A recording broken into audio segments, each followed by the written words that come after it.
구약성경 898쪽 시편 126편 1절부터 6절 한 절씩 교독하시겠습니다.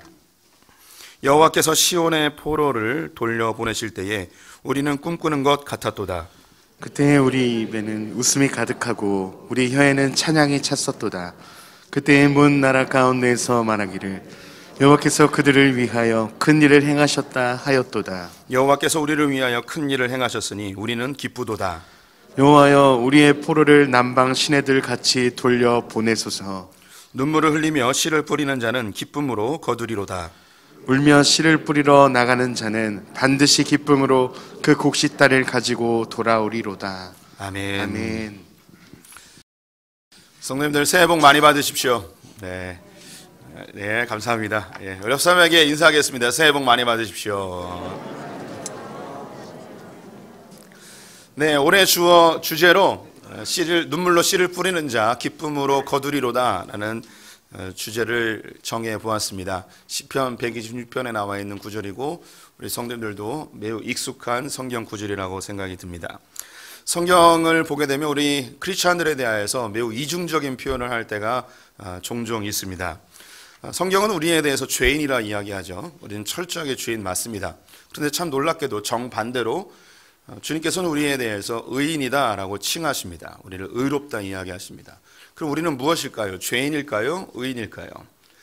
이걸 합치면은 의롭다 칭함을 받은 죄인이라 할 수 있겠죠. 본질상 죄인인데 주님께서 우리를 의롭다 칭해 주신 것입니다.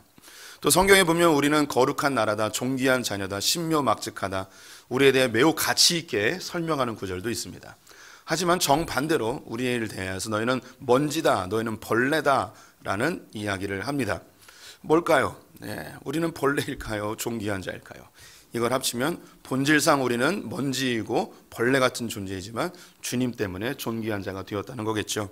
그래서 성경 우리에 대하여서 매우 이중적인 모습을 보이고 있습니다.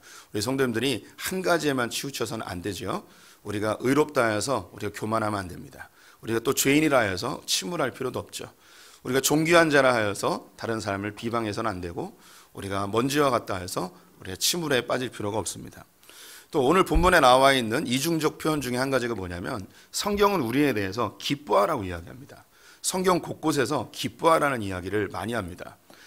성경에 직간접적으로 기뻐하라, 즐거워하라는 말이 거의 170번 정도 나옵니다. 굉장히 많이 나오죠. 근데 성경에 보면요, 우리에게 또 뭘 요구하냐면 울라고 이야기합니다. 울으라고 그래요. 우리에 대해서 눈물을 흘리라는 구절이 굉장히 많이 나와 있습니다. 오늘 본문에도요, 눈물과 함께 기쁨에 대한 이야기를 공존하고 있습니다. 우리의 신앙생활은요, 기뻐하는 것만 있지 않습니다. 우리의 신앙생활은 반대로 눈물만 있지 않습니다. 신앙생활하면 모든 게 다 잘 될 것이다 라고 생각한다면 큰 오산이죠. 이미 상당 기간 동안 신앙생활을 하셔서 우리 인생 가운데 주님이 주신 기쁨도 있지만 우리 인생 가운데 눈물도 있다는 것을 알고 있습니다. 크게 착각하는 것이 예수 잘 믿으면 우리 인생이 다 일사천리로 만사형통될 것이라고 생각하는 분들이 종종 있습니다. 절대 그렇지 않습니다. 우리는 경험적으로 알고 또 성경이 그것을 이야기합니다. 성경 우리에게 기뻐하라 이야기함과 동시에 울라고도 이야기합니다. 야고보서에 보게 되면 너희가 환난을 당하고 고난을 당하면 기도하라 이야기하고 주님께서 주시는 복이 있다면 기뻐하라고 동시에 우리에게 요구하고 있습니다. 우리 인생은 내가 원하는 대로이지 않습니다. 때로는 주님께서 주시는 눈물의 시기도 분명히 있는 것이죠. 오늘 본문은요, 1절부터 3절에 기쁨의 과거에 주셨던 하나님의 기쁨에 대한 이야기를 하고 또 현재 4절부터 6절에는 현재 내가 만난 눈물, 슬픔에 대한 이야기를 하고 있습니다. 그리고 앞으로 장래해 주실 기쁨에 대한 이야기를 하고 있습니다. 본문의 구조는 기쁨과 눈물과 다시 찾아오게 되는 기쁨에 대한 이야기, 이렇게 세 가지로 이루어져 있는데요. 그러면 제일 먼저 이 시편 기자는 무엇으로 기뻐하였는가, 왜 과거에 기뻐하였는가, 그 이야기를 한번 나눠보도록 하겠습니다. 본문을 한번 보시면 1절부터 3절에 하나님께서 이 시편 기자에게 과거에 행하셨던 일에 대하여 언급을 하고 있습니다. 여호와께서 시온의 포로를 돌려보내실 때에 우리는 꿈꾸는 것 같았도다. 2절에 그때에 우리의 입에는 웃음이 가득하였고 우리의 혀에는 찬송이 찼었도다. 3절에 우리를 위하여 큰 일을 행하셨으니 우리는 기쁘도다. 시편 기자는 예전에 하나님께서 우리를 시온의 포로로 돌아오게 하셨고, 그때에 주님께서 우리를 구원하셨고, 하나님께서 우리에게 큰 일을 행하셨다라고 하면서 과거에 주님께서 행하셨던 그 일로 우리는 너무너무 기뻤고 너무너무 즐거웠고 너무너무 행복했다라고 고백을 하고 있습니다. 여기 나와 있는 이 시편의 배경은 정확하게 알 수가 없습니다. 어떤 학자들은 이스라엘 백성들이 바벨론의 포로로 끌려갔다가 돌아와서 이 찬양을 불렀다고 해석하는 사람들도 있습니다. 또 어떤 해석자들은 애굽에서 그들이 종살이하다가 출애굽하여 가나안 땅에 왔을 때에 그것을 기념하여 이 찬송시를 만들었다고 주장하는 사람들도 있습니다. 또 어떤 분들은 이 시편이 다윗이 지은 시편이라 이야기하면서 그가 밧세바를 범한 이후에 큰 침륜에 빠져 큰 죄책감 속에 고통당하고 있었을 때에 그가 회복되어져서 이 찬양, 죄의 사슬에서 풀려나 그가 죄책감에서 벗어나 그가 주님 앞에 참된 용서를 경험하고 이 찬송시를 지었다라고 주장하기도 합니다. 그런데 오늘 이 시편에는 그 기자가 그 배경에 대해서 어떠한 언급도 하고 있지 않기 때문에 그 배경은 정확히 알 수가 없습니다. 어쩌면 그 배경을 일부러 숨겨 놓았다고 이야기할 수도 있겠습니다. 왜냐하면 우리가 겪고 있는 수많은 아픔과 수많은 고통들, 수많은 우리의 과거의 상처와 괴로움들, 그것들을 다 담기에는 어떤 특정한 사건을 언급하는 것이 불필요하기 때문이죠. 분명한 것은 이 시편 기자는 구원의 감격을 경험했다는 것입니다. 시편 126편 표제를 보게 되면 성전에 올라가는 노래라고 되어 있습니다. 성전을 향하여서 올라가면서 이 찬양을 부르고 있는 것이죠. 주님, 우리가 예전에 주님께서 행하신 그 놀라운 일, 큰 일, 우리를 구원하신 그 일로 인해서 우리는 너무너무 기뻤습니다. 우리의 입가에는 웃음이 가득하였고 우리의 혀에는 찬송이 찼었습니다. 분명히 이 시편 기자는 하나님의 구원의 감격을 경험하였던 성도이죠. 우리 성도님들은 어떻습니까? 우리 성도님들의 인생 가운데 이런 기쁨을 경험해 보셨습니까? 주님 때문에, 주님이 나를 건져주신 그 은혜 때문에 주님 앞에 눈물을 흘리며 주님께 기쁨의 찬송을 올려 드린 적이 있으십니까? 우리 가운데에는 나 같은 죄인 살리신 그 은혜 놀라와 이 찬양 한 구절에 여전히 눈물을 흘리는 분들이 있을 수 있습니다. 천부여 의지 없어서 손 들고 옵니다. 이 찬양 함께 부르면서 나의 죄를 주 앞에 다 토해내며 이 죄사함의 그 기쁨을 누렸던 우리 성도님들이 우리 가운데도 있습니다. 큰 아픔의 상처, 견딜 수 없는 고통이 나를 짓누르고 있었는데 예수를 만나서 그 고통에서 해방되어진 우리 성도님들도 우리 가운데 있을 수 있습니다.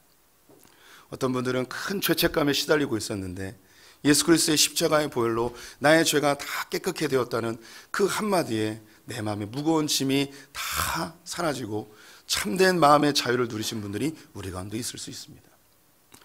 다양한 우리는 구원의 감격이 있습니다. 혹시 우리 가운데 이런 주님 때문에 자유함과 평강과 참된 은혜를 경험하지 못한 분이 아직 계시다면 기다리십시오. 그리고 사모하십시오. 오늘 시편의 기자처럼 주님, 내가 포로에서 돌아오는 이 기쁨을 누리고 싶습니다. 내 입술 가운데 기쁨이 넘쳐나고 찬송이 넘쳐나며 주님께서 내 삶 가운데 큰 일을 행하시는 것을 경험하기 원합니다. 사모하시기 바랍니다. 주님이 사모하는 자에게 하나님의 이 놀라운 기쁨의 감격을 선물로 주실 줄 믿습니다. 저 역시 이제 젊은 시절을 참 암울하게 지냈던 사람 중에 하나이죠. 이것은 저에게만 경험되어진 특별한 일은 결코 아닙니다. 우리 성도님들 모두가 다 우리 인생 가운데 한 부분은 어쩌면 한 오랜 기간 동안 슬픔과 눈물과 애통의 시간을 보낸 분들도 있을 것입니다. 저는 주님 때문에 새로운 피조물로 빚어진 사람입니다. 제 인생의 이 변곡점을 찾으란다면 저는 군대라고 확실하게 이야기할 수 있습니다. 그 해도 1994년을 기점으로 저의 인생이 완전히 바뀌었다고 이야기할 수 있습니다. 그전에도 교회를 다녔지만 그전에 이미 영적인 체험도 하고 예수 그리스도를 인격적으로 영접하기도 하였지만 1994년 그 한 해는 제가 그 어느 때보다도 군대에서 하나님과 밀접한 관계 속에서 하나님을 깊이 만나는 해였습니다. 그래서 이전에 나의 아픔들, 가족의 슬픔들, 육체적인 연약함들, 이 모든 것들이 하나님 앞에서 다 이게 해결되어지고 해답을 찾고 주님이 이 모든 것들을 합력하여서 나를 만들어 가신다는 그 놀라운 손길을 경험하는 한 해가 1994년이었습니다. 그때는 또 육체적으로 굉장히 힘든 때였습니다.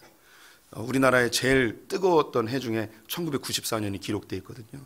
그때 대상포진까지 걸렸어요. 이러다 죽겠구나라는 생각도 있었는데, 그런 육체적으로 매우 힘들고 그리고 군대 생활에 그 지쳐있는 그 10년 가운데 주님이 저를 찾아오셔서 저를 참된 해방과 이 남방으로 돌아오는 기쁨의 은혜를 맛보게 해주셨죠. 우리 성도님들 가운데서도 그런 기쁨을 누리신 분들이 있을 거예요. 벌써 이제 설교하면서 그 예전에 주님을 처음 만났던, 주님을 인하여서 기쁨을 누렸던 그 시절들이 떠오르는 분들이 계실 겁니다. 그런 기억이 떠오르게 하는 게 바로 성령님이 설교 시간에 하시는 작업이에요. 설교를 준비하면서 소풍교회를 처음 개척했을 때의 생각이 떠올랐습니다. 여기는 원래 이제 소망교회였었는데 소망교회를 처음 와봤어요. 매우 어두웠습니다. 그리고 지금 중위층이 거기 앉아 계시는데 중위층이 거기가 아니었어요. 중위층이 거기서 한 4, 5m 정도 더 나와 있었습니다. 그러니까 저 뒷자리는 절반이 다 어두웠습니다. 굉장히 어두운 상태로 교회가 운영되었고, 그리고 교회의 많은 분란과 또 경제적인 어려움으로 성도님들이 많이 힘들어했었습니다. 많은 눈물을 흘리며 있었죠. 그리고 교회를 이제 개학을 해야 되는데 그때 이순자 권사님이라는 분이 저에게 오셔서 한 이야기를 하셨어요.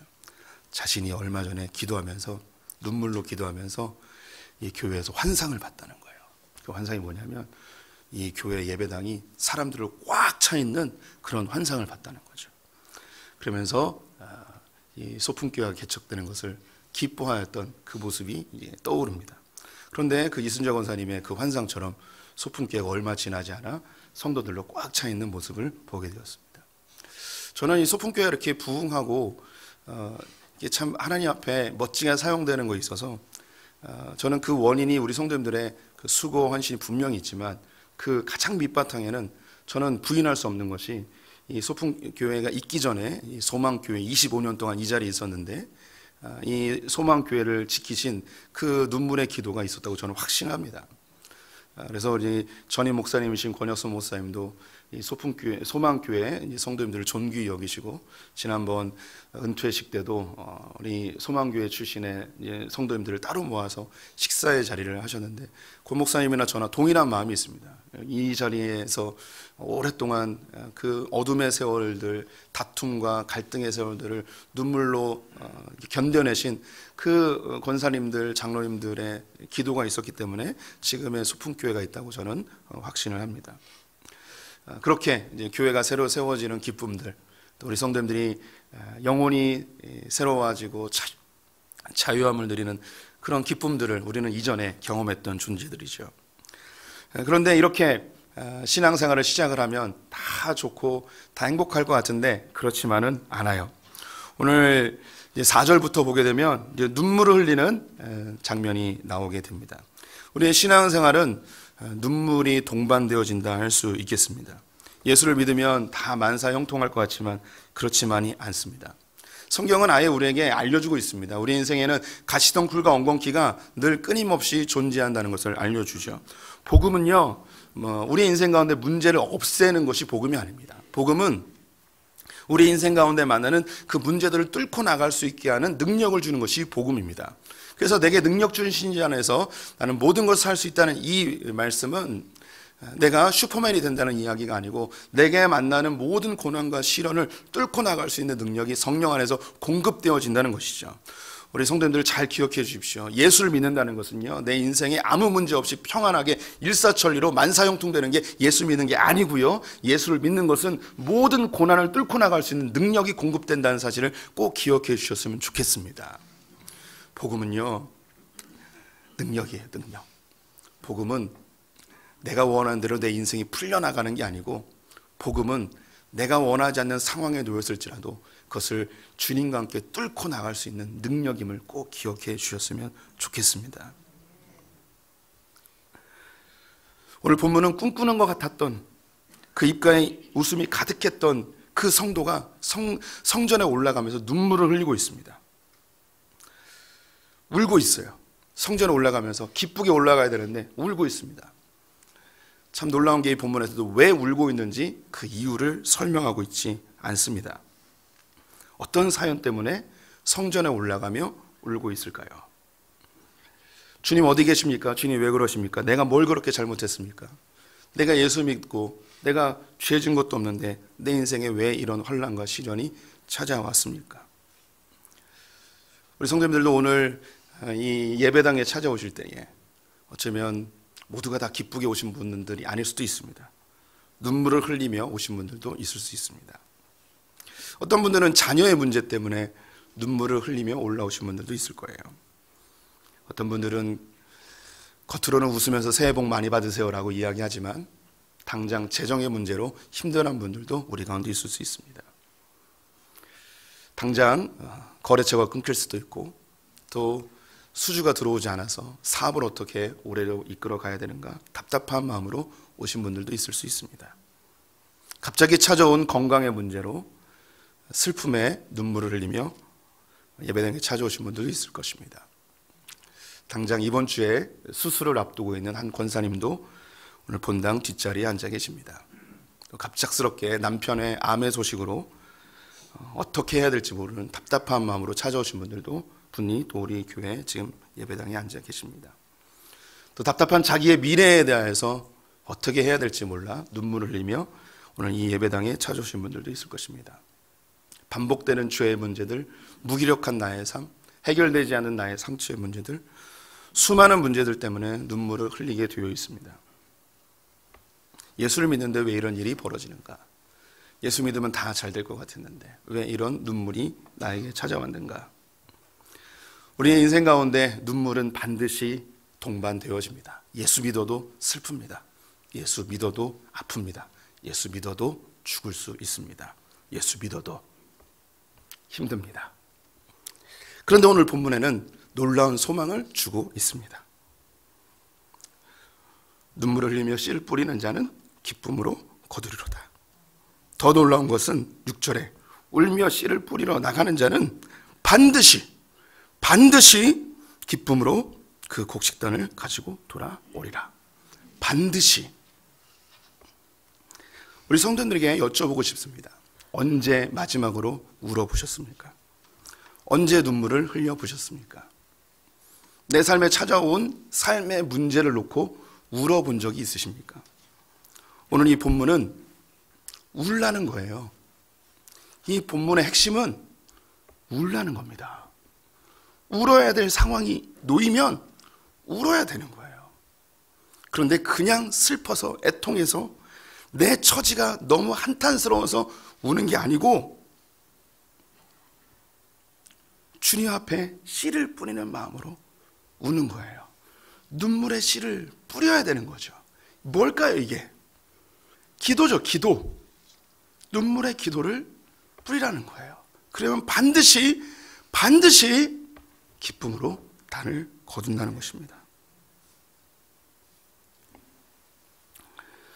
이제 얼마 전에 특정한 인물을 이렇게 설교 시간에 제가 잘 언급을 하지 않는데 좋은 예라서 말씀을 드립니다. 김봉래 권사님 남편분께서 사경을 헤매시다가 예수를 영접하시고 극적으로 세례를 받고 다시 소생하셔서 지금 오늘도 이렇게 예배를 드리고 계실 텐데 50년 동안 김봉래 권사님이 남편의 구원을 위하여 기도하였죠. 참 오랫동안 기도하셨습니다. 권사님이 참 제가 볼 땐 우직스러우신 게 포기를 안 하시고 계속 기도하셨습니다. 그러다가 아프시기 얼마 전에 권사님 마음속에 그런 애통한 마음과 긴급한 마음이 막 드셨나 봐요. 그래서 남편에게 예수 믿고 하라는 그런 권면의 말을 하였는데 매몰찬 차가운 말을 들으신 거예요. 그래서 저에게 너무나 속상해서 문자를 보내셨어요. 제가 그 문자를 한번 읽어드릴게요. 막 남편에게 험한 말을 듣고 마음이 너무 속상하셔가지고 이렇게 문자를 보내셨습니다. 그날 저는 하나님 들으셨지요? 남편을 용서해 주세요. 긍휼히 여기시고 속히 구원해 주세요. 세상의 가치관으로 가득한 남편과 큰아들과 큰며느리를 변화시키셔서 신실한 믿음의 사람이 되도록 역사해 주세요 하고 간절히 기도했습니다. 날마다 아침 저녁으로 가족 구원을 위해 기도를 하고 있지만 너무 속상하고 안타까운 마음으로 기도했습니다. 아울러 저의 연약함도 긍휼히 여겨주시기를 기도했습니다. 하나님이 이 일을 구원의 도구가 되게 하시고 훗날 증거가 되게 하시려나 하는 생각이 드네요. 2021년 2월 달에 저에게 보내신 문자입니다. 근데 이분이 예수를 믿게 된 거예요. 세례를 받고 지금 김봉래 권사님과 매일매일 가정예배를 드리고 있습니다. 권사님의 기도처럼 이 일이 증거가 되게 해주십시오 라고 했는데 진짜 증거가 되잖아요. 눈물로 씨를 뿌리면 반드시 기쁨으로 거두게 되어 있습니다.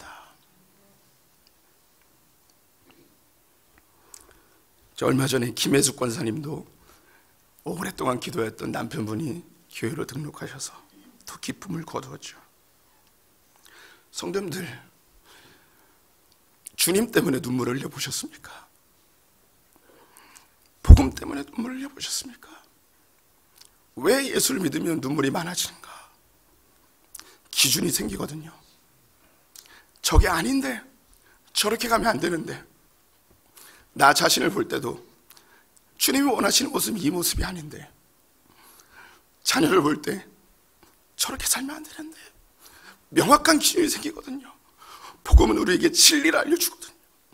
그 진리대로 살지 않는 사람을 보면 애통해지는 거예요. 슬퍼지는 거예요. 눈물이 나는 거죠. 그럼 눈물로 씨를 뿌릴 수밖에 없는 상황이 되는 거예요. 단지 삶의 고통이 있어서 힘들어서 우는 게 아니고 하나님의 말씀대로 살지 않는, 하나님의 뜻대로 가지 않는 이 시대를 보면서, 이 사회를 보면서, 가족을 보면서, 배우자를 보면서, 자녀를 보면서 애통함이 생기는 거죠. 성경은 우리에게 눈물로 씨를 뿌리라고 이야기합니다. 예수 안 믿는 가족을 위해 눈물을 흘려보셨습니까? 지옥불에 던져질 자녀들을 보면서 눈물을 흘려보셨습니까? 하나님의 가치관에서 벗어나는 나의 자녀들과 이 땅을 위하여 기도해 보셨습니까? 지금도 목숨 걸고 신앙생활하고 있는 저 북에 있는 우리의 형제 자매들을 위해서 기도해 보셨습니까? 성경은 우리에게 구원의 감격의 기쁨과 동시에 하나님의 마음을 가지고 함께 눈물을 흘려주기를 요구하고 있습니다. 제가 왜 이 주제를 올 한 해 주제로 정했을까요? 그 이유는 교회 분립을 눈앞에 두고 있기 때문입니다. 교회 분립은 결코 쉽지 않습니다. 눈물을 흘려야 되는 과정이기도 합니다. 하지만 분명히 그 이후에는 기쁨이 우리를 찾아오게 될 것입니다. 2018년에 우리 교회 신년 축복송의 강사로 오셨던 정주채 목사님이라고 계십니다. 향상교회 원로 목사님이신데 이분이 한국 교회에 큰 영향력 있는 분이셨습니다. 그래서 이분이 한 세미나에서 이런 이야기를 하셨습니다. 교회 분립개척이야말로 한국 교회를 갱신하고 영적인 부흥을 가져올 수 있는 첩경이다라고 선언하셨습니다. 정주채 목사님이 이 말씀을 하시기 전에 한국의 대형 교회들에 대한 부작용과 연약함에 대해서 질책을 하시며 교회 분립 운동에 대한 강조를 하셨죠. 그래서 그런지 2020년 이후로 한국 교회의 교회 분립 운동이 점점 일어나고 있습니다. 소풍교회는 2005년도에 풍성교회에서 소망교회 건물을 매입하며 130여 명의 아이들과 성도님들이 함께 분립 개척을 하였습니다. 또 소망교회 남아 계셨던 20, 30명의 성도님들과 함께 시작을 하였죠. 개척하고 얼마 지나지 않아 공간의 문제가 대두가 되었습니다. 당장 주차가 매우 어려웠습니다. 그래서 옆에 놀고 있던 공터를 임대하여서 주차장으로 활용하게 되었죠. 주차장이 해결된 이후에는 교육 공간에 문제가 발생하였습니다. 그래서 2009년도에 옆에 있는 교육관을 증축하게 되었죠. 그럼에도 불구하고 공간의 문제는 여전히 남아 있었고 TF팀을 조직하여서 한 달여 동안 교회의 앞으로 나아갈 방향에 대해서 심도 있게 연구를 하였습니다. 우리에게 주어진 선택지는 세 가지였습니다. 교회를 더 크게 건축할 것인가, 교회를 이전할 것인가, 아니면 교회를 분립개척할 것인가. TF팀에서는 교회를 분립개척하는 것에 대한 의견을 당회에 제시하였습니다. 그래서 교회는 분립개척을 방향으로 정하고 그 이후부터 본격적인 분립개척 운동을 시작하였죠.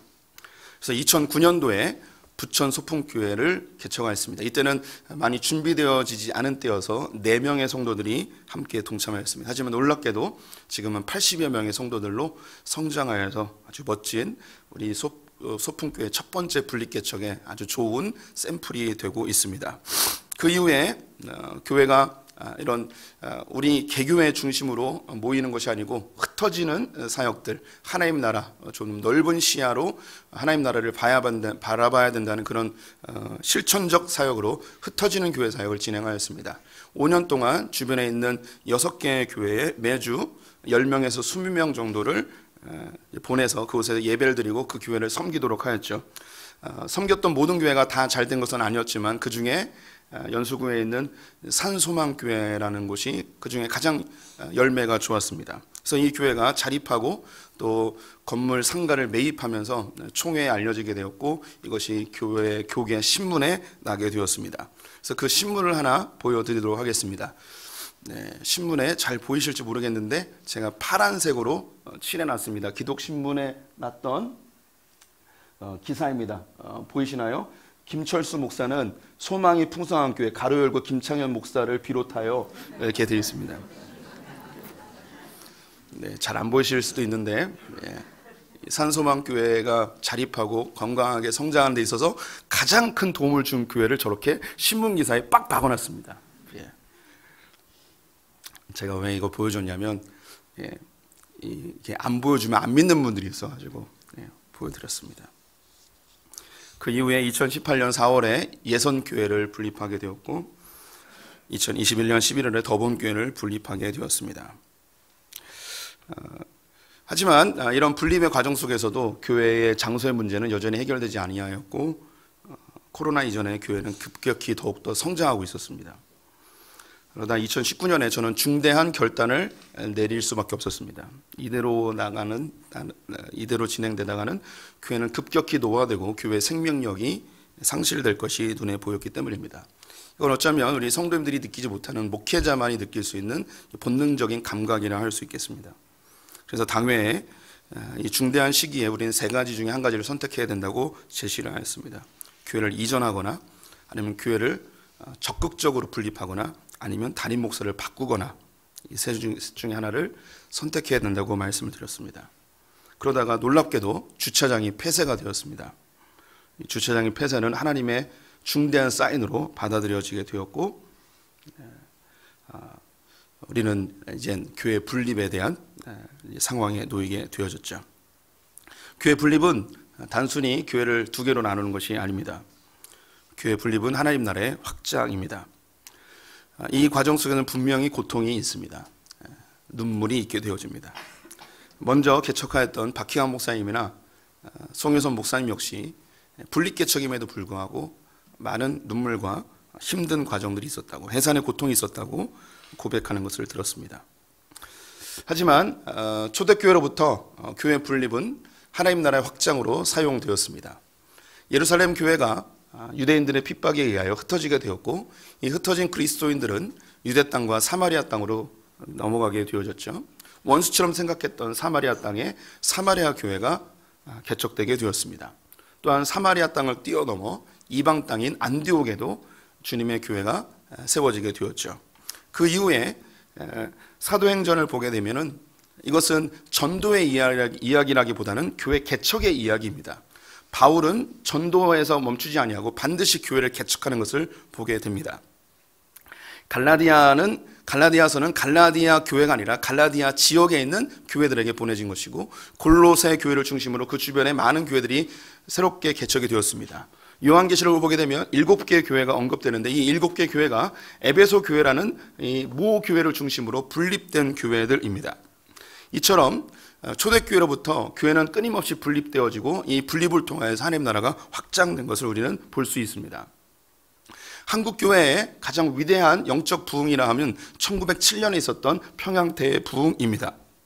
이 평양 대부흥 운동의 그 중심 장대현 교회라고 있는데요. 이 장대현 교회가 북한 공산당에 의하여 폐쇄되기 전까지 무려 50개의 교회를 분립 개척을 하였습니다.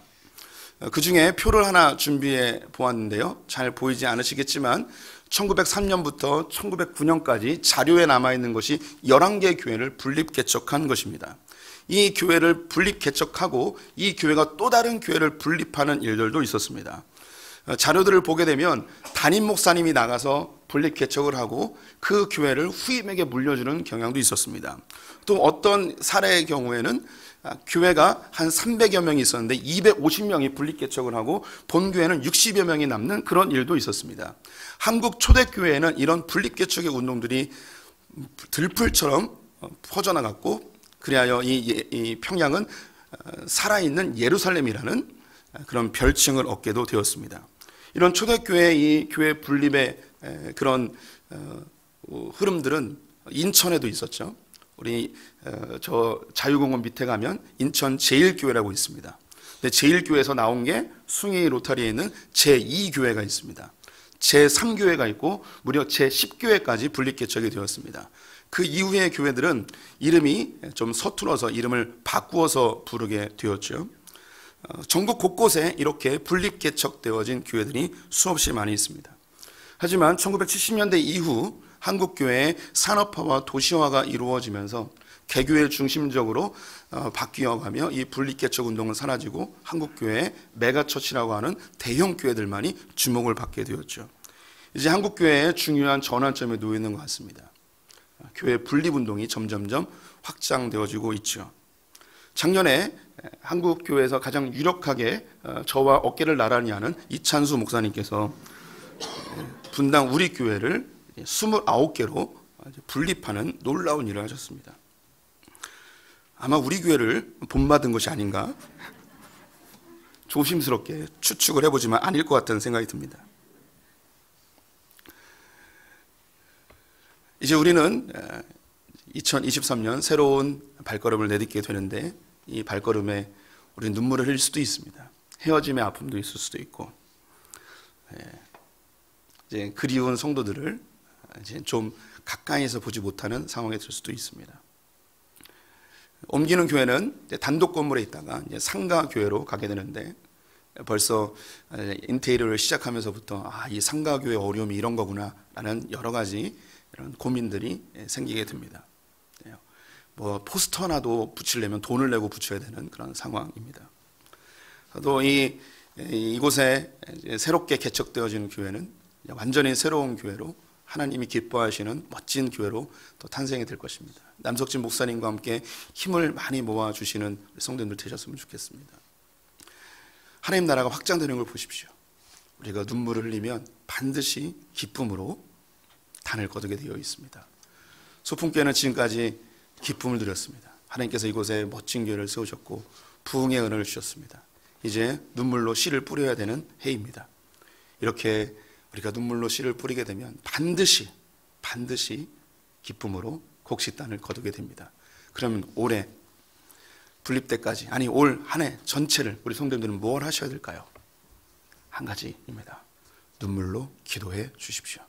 교회를 위하여, 하나님 나라를 위하여서 눈물로 기도해 주십시오. 우리 오늘 5절과 6절 말씀 마지막으로 읽으면서 설교를 마무리하겠습니다. 함께 읽겠습니다. 눈물을 흘리며 씨를 뿌리는 자는 기쁨으로 거두리로다. 울며 씨를 뿌리러 나가는 자는 반드시 기쁨으로 그 곡식단을 가지고 돌아오리로다. 우리 박수 치면서 찬양하겠습니다.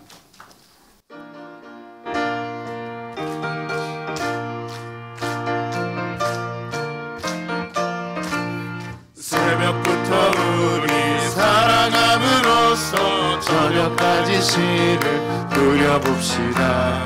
열매 차차 익어 곡식 거둘 때에 기쁨으로 나를 거두리로다. 거두리로다. 거두리로다. 기쁨으로 나를 거두리로다. 거두리로다. 거두리로다. 기쁨으로 나를 거두리로다. 비가 오는 것과 바람 부는 것을 겁을 내지 말고 누려봅시다. 일을 마쳐놓고 혹시 거둘 때에 기쁨으로 나를 거두리로다 거두리로다 거두리로다 기쁨으로 나를 거두리로다 거두리로다 거두리로다 기쁨으로 나를 거두리로다 씨를 뿌릴 때에 나지 아니할까 염려하며 심히 애탈지라도 나중 예수께서 칭찬하시리니 기쁨으로 나를 거두리로다 거두리로다 거두리로다 기쁨으로 나를 거두리로다 거두리로다 거두리로다 기쁨으로 나를 거두리로다 거두리로다 거두리로다 기쁨으로 나를 거두리로다 거두리로다 거두리로다 기쁨으로 나를 거두리로다. 아멘. 하나님, 우리를 구원하여 주시니 감사합니다. 이 구원의 감격을 우리에게 허락하여 주셔서 평생 주님을 좇고 주의 성전을 찾아 나올 수 있는 원동력이 되게 하시니 감사합니다. 하지만 우리에겐 눈물이 있습니다. 애통함이 있습니다. 주의 길에서 벗어난 우리의 가족들, 우리의 자녀들, 우리의 배우자들, 또 이 나라의 민족들을 통해하는 더 북에 있는 형제자매들, 주님, 우리가 눈물로 기도의 씨를 뿌리는 자들 되게 하여 주시옵소서. 이 눈물의 씨가 반드시 기쁨의 곡식단으로 돌아올 것을 주님께서 말씀하셨사오니 이 말씀 의지하여 눈물의 기도의 씨를 뿌리도록 하겠습니다. 주님, 응답하여 주시옵소서. 하나님, 소풍교회를 이곳에 세우시고 지금까지 부흥 발전케 하시니 감사합니다. 우리 성도님들의 수고와 눈물과 애씀이 열매로 거두어지게 하시니 참으로 감사합니다. 이제 하나님 나라 확장을 위하여 좀 더 적극적인 분립을 진행하려 합니다. 우리가 마음의 슬픔과 아쉬움이 있지만 눈물로 씨를 뿌리면 반드시 기쁨으로 단을 거둘 것을 확신합니다. 논현동으로 가는 교회도 주님께서 지켜보호하시며 하기동에 새롭게 세워지는 우리 남석진 목사님과 새로운 교회도 주님께서 붙들어 주시옵소서. 두 교회가 모두 기쁨의 단을 들고 함께 만나 축제를 벌일 수 있는 날을 꿈꾸며 주 앞에 나아갑니다. 지금 우리 주 예수 그리스도의 나와 하나님 아버지의 무한하신 사랑과 성령의 교통하심이 우리에게 구원 주신 주님의 그 구원의 감격에 기뻐하며